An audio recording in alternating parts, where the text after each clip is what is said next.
저는 오늘 우리는 하나님의 백성입니다. 출애굽기 강의 두 번째로 하나님을 경외합시다 라는 제목으로 하나님 말씀 증거하도록 하겠습니다. 우리 모두는 다 뭔가를 두려워하며 이 세상을 살아가고 있어요. 직장에서는 상사의 평가가 두려울 수 있고요.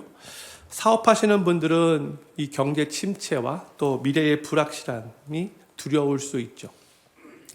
나이가 들수록 건강을 잃는 것이 두려울 수 있고요. 관계 속에서는 상처받는 것이 두려울 수 있어요. 또한 사랑하는 사람이 먼저 떠나면 어떡하지? 이런 두려움도 있어요. 또한 인정받지 못하면 어떡하나? 또 사람들이 나를 싫어하면 어떡하나? 그동안 중요하게 여기며 일평생 모아온 것들이 하루아침에 다 사라져버리면 어떡하나? 이런 두려움들도 우리 마음 깊은 곳에 다 자리 잡고 있죠. 이처럼 두려움이라는 것은 우리 삶의 모든 영역에 그림자처럼 드려져 있습니다. 그런데 우리가 무엇을 두려워하느냐가 결국 우리의 삶을 결정해요. 사람의 눈을 두려워하면 사람의 눈치를 보며 살게 되고요. 물질 잃는 것을 두려워하면 물질의 종이 됩니다. 권력을 두려워하면 언젠가 권력 앞에 무릎 꿇게 되고요. 하나님보다 세상을 더 두려워하면 삶의 주도권을 세상에 내어주게 됩니다.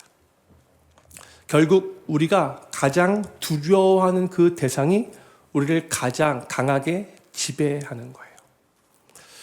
저는 지난주에 출애굽기 강해를 시작하면서 이 이집트에 새로운 왕조가 들어선 후에 이제 이 이스라엘 민족이 그 이집트 땅에서 낙동강 오리알 신세가 되었다고, 눈의 가시와 같은 존재가 되었다고.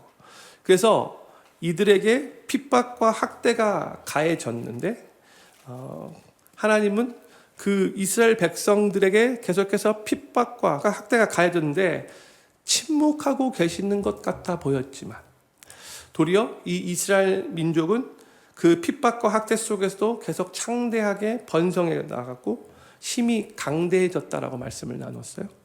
또한 그 핍박과 학대는 이 이스라엘 민족을 컴포트존에서 벗어나게 하여 이제 그들이 가야 할 그 약속의 땅, 가나안 땅으로 인도하기 위해서 필요했기에 하나님께서 허락하신 거라고 또 말씀을 나누었어요.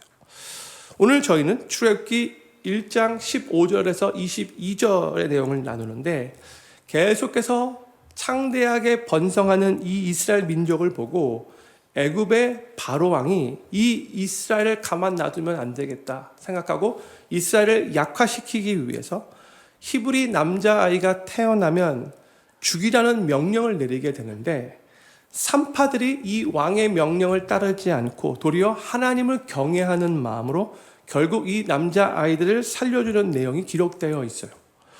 저는 오늘 이 내용을 통해서 우리 모두가 다 더욱더 하나님만을 경외하기를 소망하는 마음을 갖게 되기를 마음으로 하나님 말씀 증거하기를 원합니다.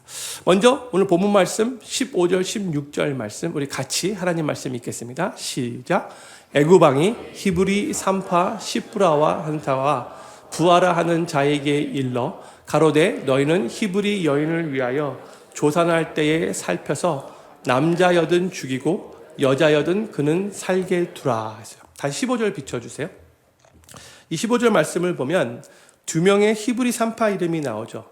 시프라와 부하. 그 당시에 이스라엘 사람들이 정말 수십만 명이나 넘었는데 이 두 명의 산파만이 그 아기들을 다 받은 것은 아니었겠죠.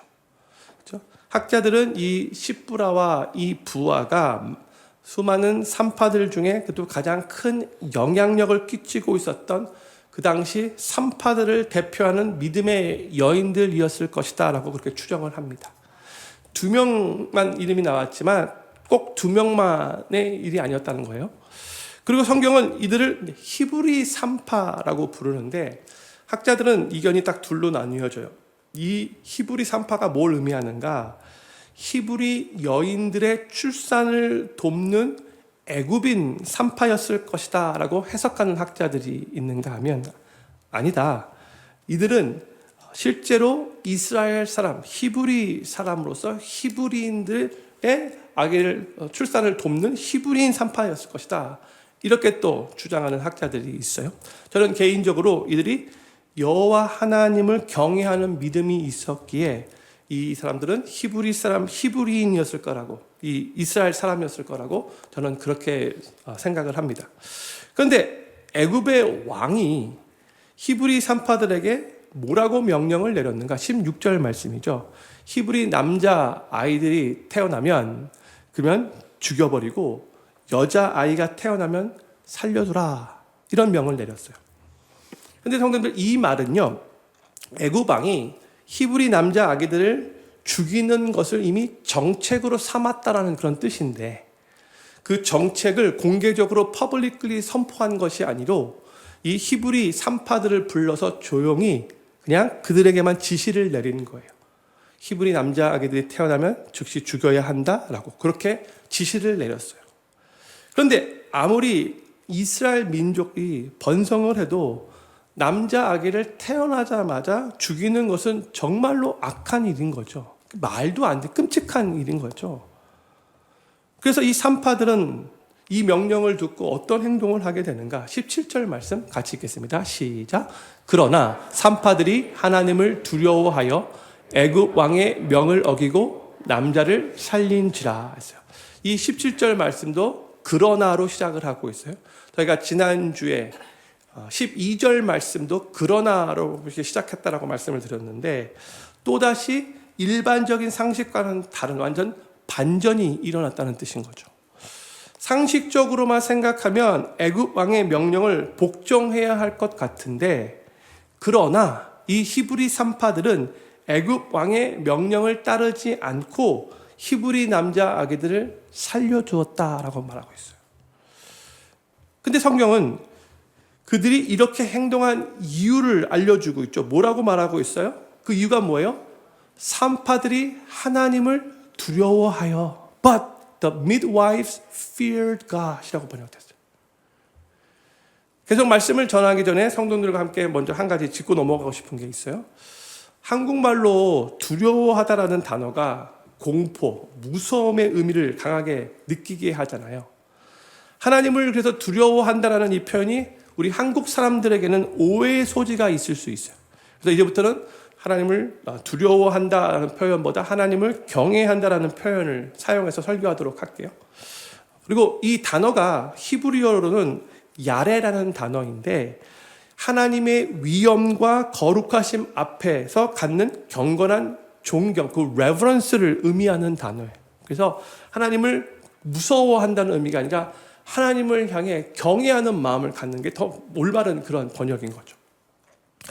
그런데 성도님들, 이 히브리 산파들이 애굽 왕이 명령을 했을 때에 애굽 왕이 아무런 힘과 능력과 권세를 갖고 있지 않았기 때문에 그 왕의 명령을 우습게 여기면서 무시했던 게 아니에요. 이 산파들은 그 당시 애굽 왕의 그 힘과 그 능력과 그 권세가 얼마나 크고 무서운지 매일 피부로 느끼며 살고 있었던 자들이에요. 그럼에도 불구하고 이 산파들이 이 애굽 왕의 명을 어기고 히브리 남자 아기들을 살렸는데, 그 이유는 무엇인가? 애굽 왕보다 훨씬 더 크신 하나님을 믿고 하나님을 더 경외했기 때문이라는 거죠. 산파들의 이 결정은요, 자신들의 목숨을 걸고 한 결정이에요.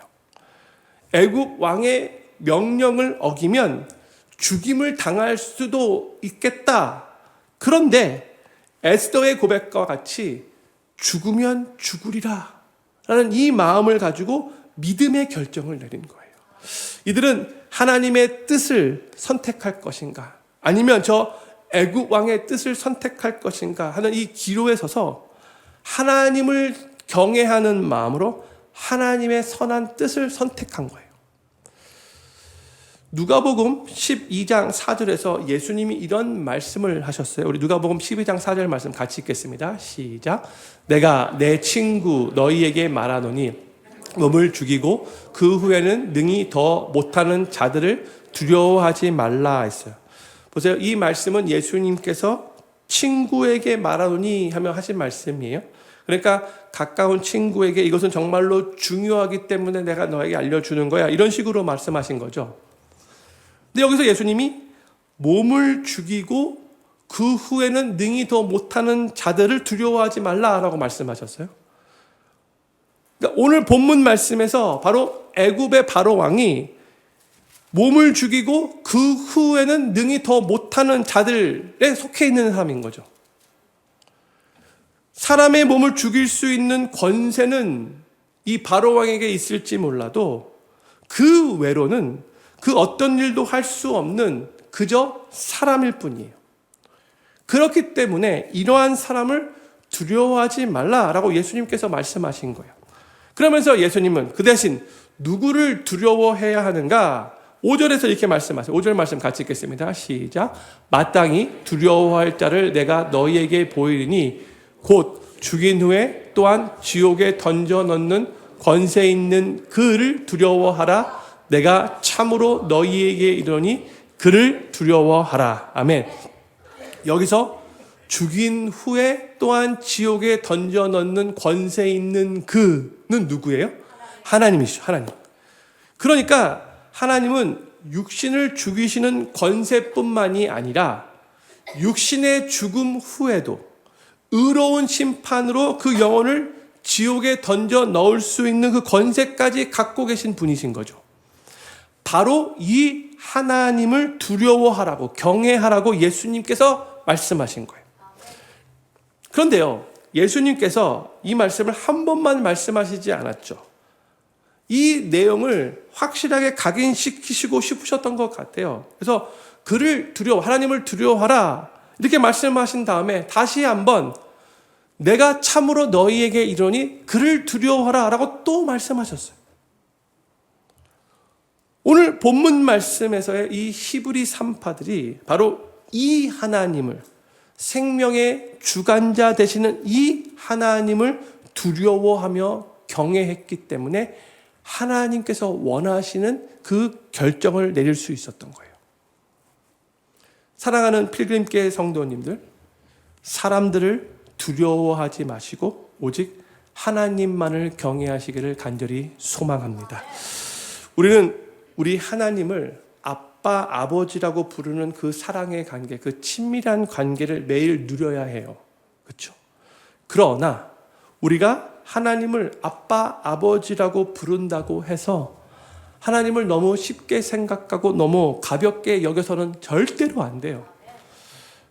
하나님을 마치 옆집 아저씨처럼 취급해서는 안 돼요. 하나님을 그냥 인간 정도의 수준으로 생각해서는 절대로 안 돼요. 하나님을 향한 경외심이 별로 없다면 그것은 하나님을 잘못 믿고 있는 거예요. 사랑의 하나님, 그러나 거룩하신 하나님, 우리의 모든 경배를 받기에 합당하신 하나님, 그 하나님을 향한 경외심이 있어야 되는 거예요. 우리는 하나님의 하나님 되심을 항상 인정해야 돼요. 온 우주 만물을 하나님께서 어떻게 창조하셨어요? 말씀으로 창조하셨잖아요. 빛이 있으라, 딱 빛이 있었어요. 이렇게 위대하신 하나님이에요. 능력의 하나님이에요. 우리 인간과는 도저히 견줄 수 없는 분이세요. 그러면서 그 하나님은 어떤 분이신가? 죄를 증오하시는, 죄를 결국 소멸시키시는 거룩하신 하나님이시잖아요. 완벽하신 하나님이시잖아요. 우리는 이 하나님을 세상의 그 어떤 사람들보다도 더 경외하며 더 두려워할 줄 알아야 하는 거예요.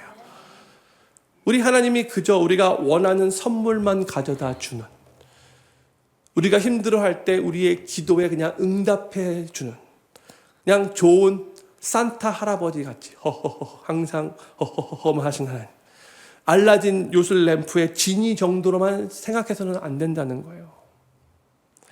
우리 하나님은요, 불꽃과 같은 눈동자로 우리의 모든 일거수일투족을 다 지켜보고 계시는 하나님이세요. 또 우리 하나님은 우리가 말하는 거 하나하나, 우리가 속상할 때 불평하고 원망하는 그 말들, 우리가 누구를 생각하면서 뒤에서 험담하는 그 말들, 하나님이 다 듣고 계세요. 심지어 우리 하나님은 우리의 생각까지도 우리가 어떨 때는 무슨 생각하는지도 우리가 모르고 넘어갈 때가 많은데 우리 하나님은 우리가 생각하는 그 생각까지도 정확하게 꿰뚫어 보고 계시는 하나님이시잖아요. 우리가 어찌 이 하나님을 경외하지 않을 수 있어요? 제가요, 목사로서 깜짝깜짝 놀랄 때가 많아요. 제 가슴이 철렁 내려앉을 때가 너무나 많아요. 하나님이 지금도 살아서 역사하시는데 우리의 모든 행동을 다 보고 계시고 우리가 말하는 모든 것을 다 듣고 계시는 분이신데 성도들이 하나님을 믿는다라고 말하는 성도들이 마치 하나님이 하나도 듣고 계시지 않는 것처럼 마치 하나님이 하나도 안 보고 계시는 것처럼 마치 하나님이 죽으신 것 같이 그렇게 말하고 그렇게 행동할 때가 너무나 많아요. 제가 속으로 저 말 하나님이 지금 듣고 계신데 왜 저 말 하지?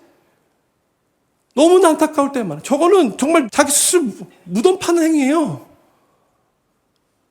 하나님을 경외해야 되는데 왜 하나님을 마치 죽은 자 같이 그렇게 생각하면서 말하는지 모르겠어요. 근데 그뿐만이 아니죠. 우리 하나님은 모든 걸 다 보고 계시고 모든 걸 다 듣고 계시고 우리 생각까지 꿰뚫어 보시는 그런 하나님뿐만이 아니라 하나님은 온 우주 만물의 통치자가 되시잖아요. 온 우주 만물을 다스리는 주권자가 되시잖아요. 모든 권세를 갖고 계시는 분이 바로 우리 하나님이신데 그 말은요, 우리 삶에 일어나는 모든 것들이 바로 이 하나님 손에 달려 있다는 거예요.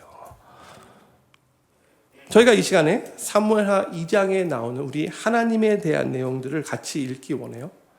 근데 저희가 지금 사용하고 있는 개역 한글로 읽으면 조금 이제 읽으면서 좀 이해가 안 될 부분이 있기 때문에 제가 이 시간에는 좀 더 이해가 편하게 하기 위해서 세번역 성경을 같이 한번 읽었으면 좋을 것 같아요. 천천히 바로 이게 우리가 믿고 섬기는 우리 하나님입니다 라는 그러한 믿음의 고백으로 같이 한번 천천히 우리 사무엘하 2장 6절부터 10절까지 말씀 세번역으로 천천히 읽겠습니다. 시작. 주님은 사람을 죽이기도 하시고 살리기도 하시며 수월로 내려가게도 하시고 거기에서 다시 돌아오게도 하신다.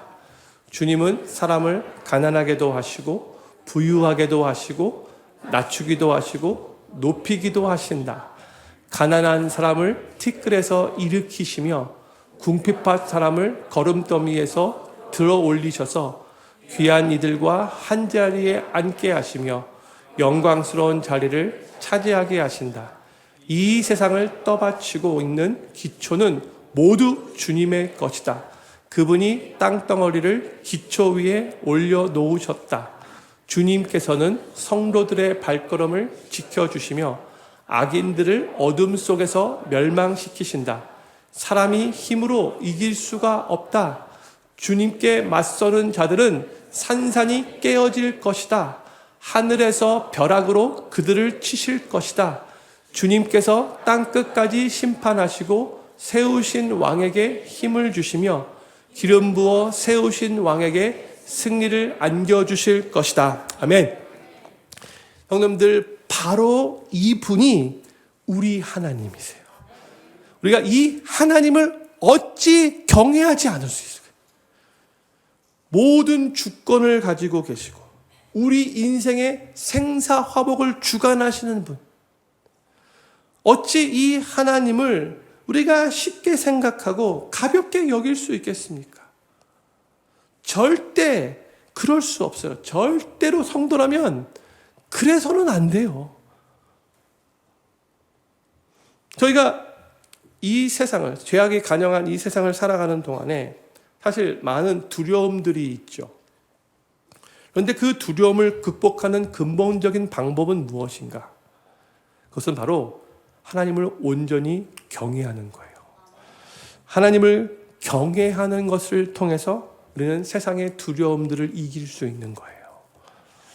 다윗이 엄청난 큰 환난 가운데 그의 대적들이 사방에서 그의 목숨을 막 노리고 있었을 때에 너무나 힘든 상황에서 시편 31편을 썼거든요. 다윗이 그 당시에 자신이 처했던 상황을 어떻게 묘사했는가? 제가 시편 31편 9절부터 11절을 읽도록 하겠습니다. 여호와여, 내 고통을 인하여 나를 긍휼히 여겨소서. 내가 근심으로 눈과 혼과 몸이 쇠하였나이다. 내 생명은 슬픔으로 보내며 나의 해는 탄식으로 보냄이며 내 기력이 나의 죄악으로 약하며 나의 뼈가 쇠하도소이다. 내가 모든 대적으로 말미암아 욕을 당하고 내 이웃에게는 심히 당하니 내 친구가 놀라고 길에서 보는 자가 나를 피하였나이다. 다시 9절 말씀 비춰주세요. 다윗이 9절에서 자기 눈과 혼과 몸이 쇠하였다라고 그렇게 말을 하고 있어요. 10절은 내 생명은 슬픔으로 보낸다 이렇게 말하고 있고, 또 나의 뼈가 쇠하도소이다 이렇게 고백하고 있어요. 지금 다윗은요, 육신적으로 뿐만이 아니라 정신적으로도 총체적 난국에 빠져 있는 상황이에요. 살고 있지만 사는 게 사는 것 같지 않다라고 지금 하나님께 호소하고 있어요. 그만큼 힘들었다는 거죠. 그리고 11절 보세요. 모든 대적으로 인한 욕을 당하고 있다라고 이렇게 말을 하고 있죠. 또 길에서 보는 자가 자기를 피한다라고 말을 하고 있어요. 다윗이 지금 얼마나 큰 고통 가운데 있었는지 짐작이 가시죠. 다윗이 이런 고통 시간을 통과하면서 참으로 많은 것들이 두려웠을 거예요. 그렇죠? 힘들면 힘들수록, 고통스러우면 고통스러울수록 우리 안에 두려움이 더 커질 수밖에 없잖아요. 이런 일이 생기면 어떡하지? 저런 일이 생기면 어떡하지? 내가 지금 밑바닥이라고 생각하는데 이 밑바닥보다 더 내려가면 어떡하지?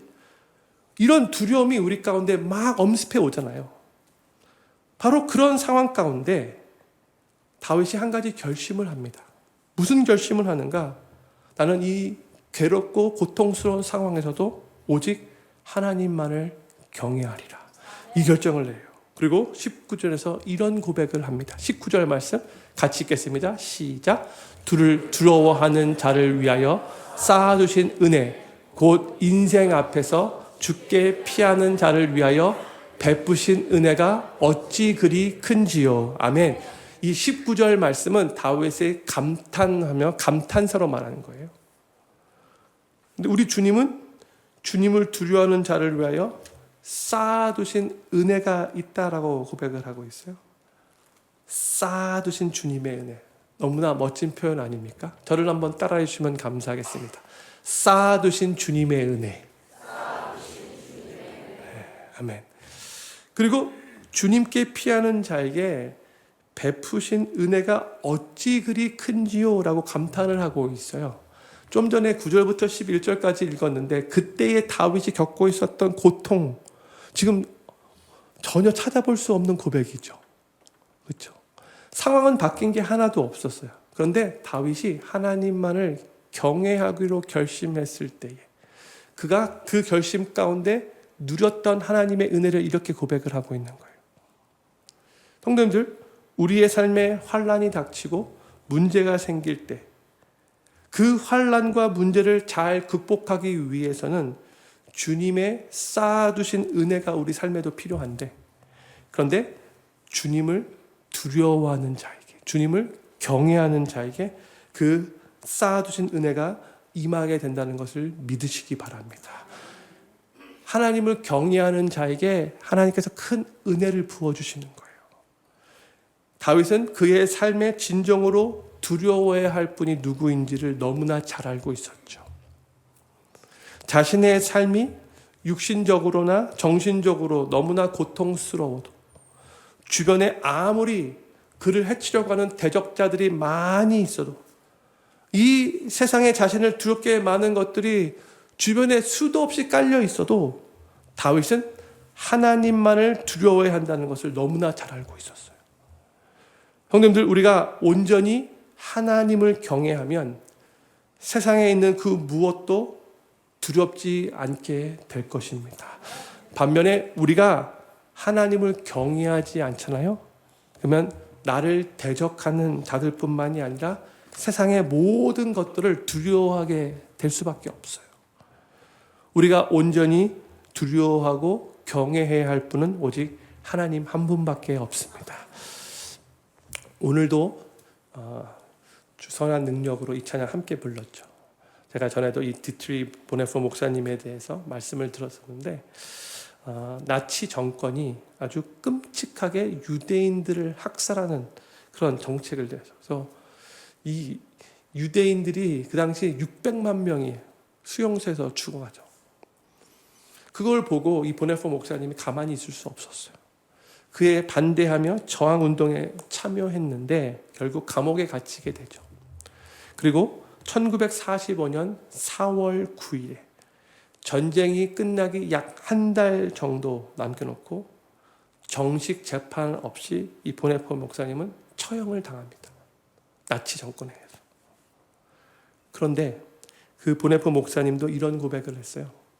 하나님을 두려워하는 것이 인간을 두려워하지 않게 만든다. 정말 맞는 말이죠. 우리가 하나님을 정말로 두려워하면, 정말로 경외하면 그 하나님 때문에 사람들 두려워하지 않게 돼요. 오늘 이 진리의 말씀을 우리 마음에 꼭 새겼으면 좋을 것 같아요.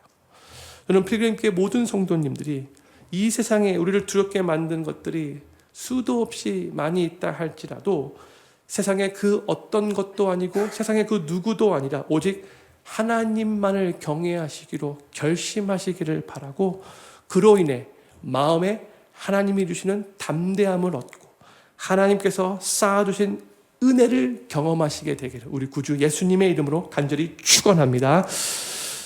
이제 애굽 왕이 이 히브리 남자 아기를 살려둔 이 두 산파를 불러서 이렇게 질문을 해요. 18절 말씀 같이 읽겠습니다. 시작. 애굽 왕이 산파를 불러서 그들에게 이르되 너희가 어찌 이같이 하여 남자를 살렸느냐. 성도님들, 지금 이 상황은 산파들의 입장에서 볼 때 상당히 무서운 상황인 거예요. 되게 두려울 수 있는 상황이죠. 왕이 이미 명령을 내렸는데 그 명령을 어기고 남자 아기들을 살려두었던 거예요. 그랬더니 이제 왕이 이 두 산파를 부른 거예요. 그리고 질문을 하는데 궁금해가지고 너들 왜 그랬어? 이게 질문이 그게 아니에요. 야, 내가 너희에게 명령 내렸는데 너희는 무슨 이유로 내가 명령 내린 거 무시해버리고 남자들 살려줬어? 분노하면서 질문한 거예요. 제가 감기만 안 걸렸으면 진짜 리얼하게 이거 말을, 진짜 분노하면서 화가 나서 이렇게 말을 한 거예요. 근데 바로 그러한 상황에서 정말 거의 대부분의 사람들은 겁이 나죠. 그렇죠? 이 지금 왕은 나를 죽일 수 있는 권력을 갖고 있는 사람이에요. 지금 분노하고 있어요. 근데 바로 그 상황에서 이 산파들이 어떻게 반응하고 어떻게 대답을 하는가? 19절 말씀 같이 읽겠습니다. 시작. 산파가 바로에게 대답하되 히브리 여인은 애굽 여인과 같지 아니하고 건장하여 산파가 그들에게 이르기 전에 해산하였더이다 하매 했어요. 저는 이 산파들이 대단한 용기를 갖고 있는 사람이라고 생각해요. 바로왕의 악한 명령에 따르지 않으면서 죽으면 죽으리라라고 그렇게 마음 먹은 것도 대단한데, 지금 엄청나게 분노하고 있었던 그 왕 앞에 끌려가서도 아주 침착하고 차분하게 이렇게 답변을 한 거예요. 왜냐? 아까도 말씀드렸듯이 이 산파들은 지금 하나님을 온전히 경외하고 있으니까. 그 애굽 왕이 그렇게 분노하고 있어도 별로 두렵지 않았던 거예요. 누가 이들 뒤에 딱 버티고 있는 거예요? 하나님이 빼기신 거예요. 근데 사실 이 19절 말이 그냥 바로 왕이 들었을 때 좀 말이 안 되는 답변이죠. 그렇죠? 솔직히 말이 돼요? 뭐 매번? 응? 그런데요, 솔직히 분노하는 왕의 입장에서 말이 안 되는 답변인데 그럼에도 불구하고 하나님이 역사하셨어요. 보세요. 그 다음 절 보세요. 20절 전반부. 하나님이 그 산파들에게 은혜를 베푸시리라. 보세요. 뭘 의미하는 거예요? 죽임을 당할 수도 있는 상황인데 하나님께서 일하시고 역사하셔서 은혜를 베푸셔서 죽지 않게 되었다는 뜻이에요. 여기서도 하나님을 경외하는 산파들에게 하나님께서 은혜를 베풀어 주신 것을 우리들에게 알려주고 있는 거죠. 하나님께서 은혜를 베푸셔서 이 산파들이 살 수 있게 되었어요. 그리고 21절에 가서는 21절에서 산파는 하나님을 경외하였으므로 하나님이 그들의 집을 왕성케 하신지라 했어요.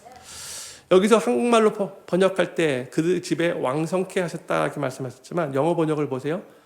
여기서 he는 하나님이에요. He gave them families라고 번역되었죠. 뭘 의미하는 거예요? 하나님이 그 산파들에게 가족들을 주셨다라는 그런 의미예요. 그 당시의 산파들은요, 거의 대부분 독신이에요. 결혼을 하지 않았어요. 그런데 여기서 하나님이 그 산파들에게 families, 가족들을 주셨다라는 이 말은 하나님께서 그들에게 그들을 볼 때에 눈에서 하트 뿅뿅이 나타나는 그러한 남자를 만나게 하시고 그래서 결혼하게 하시고 또 그 후에 자녀들을 여러 명 주셔서 그 자녀들을 통해 믿음의 대를 이어갈 수 있게 하나님이 하셨다는 뜻이에요. 하나님이 은혜를 베푸신 거예요. 성경에서 보세요. 이 산파들이 하나님을 경외하였기 때문에 하나님께서 이들에게 이런 은혜를 베푸신 거라고 우리들에게 알려주고 있는 거죠. 이제 애굽 왕은 산파들에게 이 태어나는 남자 아기들을 죽이라고 지시했지만 그게 실패하자 이제 다른 조치를 내립니다. 오늘 22절 말씀인데 그러므로 바로가 그 모든 신민에게 명하여 가로되 남자가 나거든 너희는 그를 하수에 던지고 여자여든 살리라 하였더라 했어요. 아까는 산파들에게만 조용히 퍼블릭리 말한 게 아니라 너희들 히브리 남자아이들이 태어나면 죽여라 이렇게 말한 건데 이제는 모든 신민에게 공개적으로 이 새로운 정책을 선포한 거예요. 무조건 저 이스라엘 백성들, 저 히브리 사람들이 남자 아기를 낳으면 너희들은 무조건 하수에 던지라고 하는데 나일강에 던지라 그렇게 말을 한 거예요. 대놓고 공개적으로 이렇게 정책을 발표한 거예요. 근데 이것은 아까도 말씀드렸지만 악한 정책이죠. 끔찍하죠. 어떻게 아기가 태어났는데 그 아기를 물속에 던져 죽게 합니까? 말도 안 되는 악한 정책이에요. 그렇죠? 근데 우리는 이미 성경책을 다 읽어서 알아요.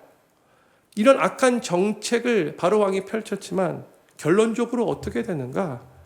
이 속에서도 하나님의 백성인 이스라엘은 계속해서 번성하게 돼요. 아까 저희가 나누지 않았는데 20절 후반부에 이런 말씀이 기록되어 있어요. 하나님이 그 산파들에게 은혜를 베푸시니라. 그리고 나서 백성은, 여기서 이 백성은 이스라엘 백성들이죠. 백성은 생육이 번성하고 심히 강대하며 그랬어요. 하나님께서 계속해서 하나님의 백성인 이스라엘을 계속해서 번성시키고 심히 강대케 하셨다는 뜻이죠. 애굽 왕의 그 악한 계획과 그 악한 그 실행이 실패했음을 우리들에게 알려주고 있는 거죠. 근데 성도님들, 애굽 왕이 이 히브리 남자 아기들을 죽이려고 했던 바로 그 악한 정책은 그냥 실패로만 끝난 게 아니고요. 그 악한 정책을 핀 것으로 인해서 나중에 하나님께 엄중한 심판을 받는 거 아십니까? 출애굽할 때에 하나님께서 먼저 애굽 땅에 10가지 재앙을 내리시죠. 근데 10번째 재앙 뭔지 기억하십니까? 애굽의 초태생, 첫 번째 장자들을 다 죽이잖아요. 지금 바로 왕이 이 히브리 남자 아기를 다 죽이라고 명을 내렸는데 결국 하나님께서 어떻게 심판을 내리냐면 애굽의 장자들을 하나님께서 직접 치셨어요. 그렇죠? 그리고 이제 하나님께서 이스라엘 백성들을 출애굽시킨 후에 그 다음에 하나님께서 이 이스라엘 백성들을 의도적으로 홍해 앞으로 인도하세요. 그때 이 바로 왕이 그 마음을 바꾸어서 이 어마어마한 그 노동력이 한순간에 이 애굽 땅에서 빠져나가니까 갑자기 또 너무나 안타까운 거예요. 너무나 아쉬운 거예요. 그래서 자신의 그 군대를 저 이스라엘 추격하라고 또 보내죠. 근데 어떻게 됐어요? 이스라엘 백성들은 이 홍해를 안전하게 마른 땅과 같이 건넜는데 뒤에 추격해오던 애굽 군대는 어떻게 됐어요? 수장됐어요. 어디서? 이 홍해에서, 물에서. 아까 애굽의 왕이 이 히브리 남자애들 태어나면 나일강 물에 던져 죽이라고 했는데 그런데 지금 하나님께서 이 히브리 사람들을 그렇게 악한 정책으로 죽이려고 했던 그 바로를 하나님이 심판하시는데 그 군대를 똑같은 물에서 수장을 주게 만드신 거예요. 하나님의 심판인 거죠. 하나님께서 바로 왕의 이 악한 계획들을 그냥 무산시켰을 뿐만이 아니라 더 나아가 하나하나 다 기억하시고 결국 그들을 공의롭게 심판하셨어요. 결국 하나님께서 하나님의 때에 하나님의 방법으로 그 악행을 공의롭게 심판하신 거예요. 바로 이분이 우리가 경외해야 할 우리 하나님이신 거죠.